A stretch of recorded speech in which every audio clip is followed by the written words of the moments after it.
NNSA is just at the beginning stages of identifying the full range of systems at risk and assessing those risks well enough to effectively mitigate them. Hi, and welcome to GAO's Watchdog Report, your source for fact-based, nonpartisan news and information from the U.S. Government Accountability Office. I'm your host, Holly Hobbs.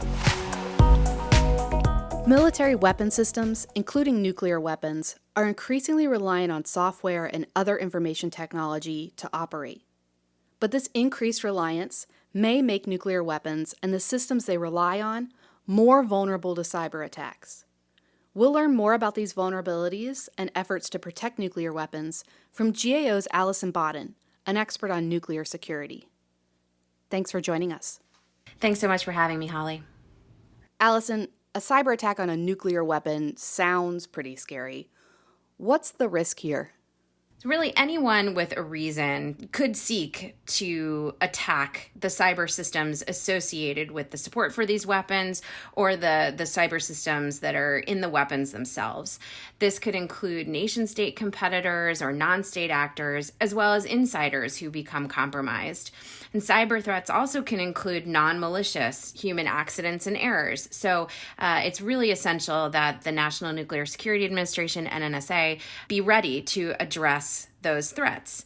Our work didn't attempt to estimate the likelihood of a cyber attack of this type, but the consequences of such an attack could be so significant to our national security or to public safety that in practice, for kind of planning purposes, it's safest to treat the likelihood of such an event as if it's 100%.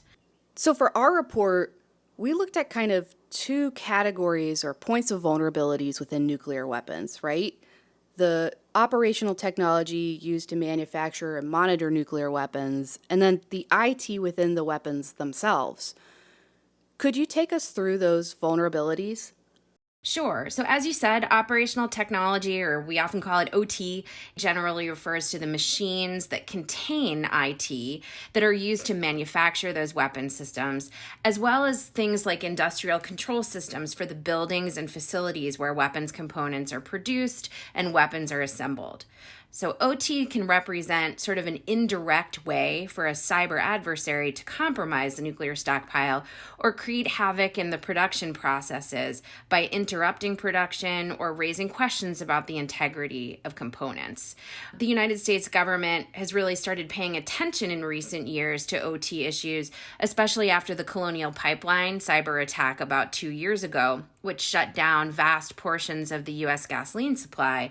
But getting back to NNSA, developing effective OT cybersecurity starts with visibility, and that means understanding what you potentially have at risk. Unfortunately, what we found is that while NNSA is working to understand all of the OT systems it has, it does not yet have a full inventory of these systems. And what about that second area of vulnerability, the systems inside nuclear weapons or the ones that interact with them? In reality, there is not a lot of IT in our current weapon systems because their designs are fairly old. But there are certain components that do need to be protected, along with equipment and systems containing IT that come into contact with weapons for diagnostic or maintenance purposes. NNSA has started the process of inventorying those systems, but hasn't yet completed that inventorying process either, especially with respect to documenting specific risks.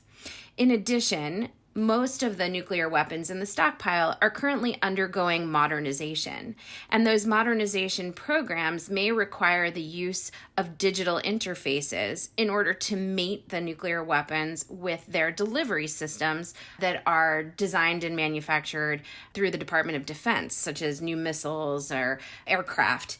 And these types of modernized weapons may contain more digital components in the future, creating new cyber risks. So NNSA is working to develop risk management frameworks for these modernization programs, but that work is not yet complete. So NNSA is aware of these challenges. What actions has it taken to better protect nuclear weapons?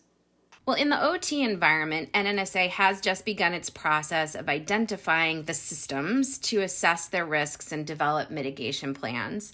It's developing guidance to help with this identification and assessment process, but completing this process is going to take significant investment. And as we reported last September, NNSA has not yet developed a resource case for this investment.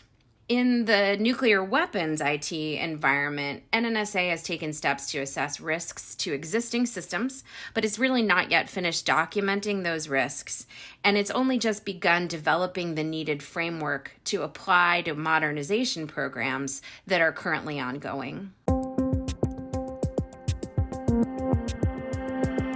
So Allison just told us that while cyber attacks pose a significant threat to nuclear weapons, the National Nuclear Security Administration has only just begun taking steps to identify risks and mitigation plans. So Allison, what more do we think NNSA should be doing to protect nuclear weapons? Well, there are a few things that NNSA should be doing. First, NNSA needs a more thorough inventory of the systems that are vulnerable to cyber risks so that it can develop specific plans to mitigate the risks that it identifies. In addition, NNSA needs to complete its update to cybersecurity risk management requirements. This update has been ongoing for many years now, but NNSA has not yet issued those updated requirements, which makes it difficult to ensure risks are being managed consistently and effectively. And finally, NNSA needs to ensure it is effectively overseeing contractors in meeting their cybersecurity requirements. And last question, what's the bottom line of this report? The bottom line is that while NNSA recognizes these cyber risks exist, it's just in the beginning stages of identifying the full range of systems at risk and assessing those risks well enough to effectively mitigate them. Concerted attention and sufficient resources are needed to get this foundational cybersecurity work completed. That was Allison Bawden talking about GAO's new report on nuclear weapons cybersecurity. Thanks for your time. Thank you so much. And thank you for listening to the Watchdog Report. To hear more podcasts, subscribe to us on Apple Podcasts, Spotify, or wherever you listen. And make sure to leave a rating and review to let others know about the work we're doing. For more from the Congressional Watchdog, the U.S. Government Accountability Office, visit us at gao.gov.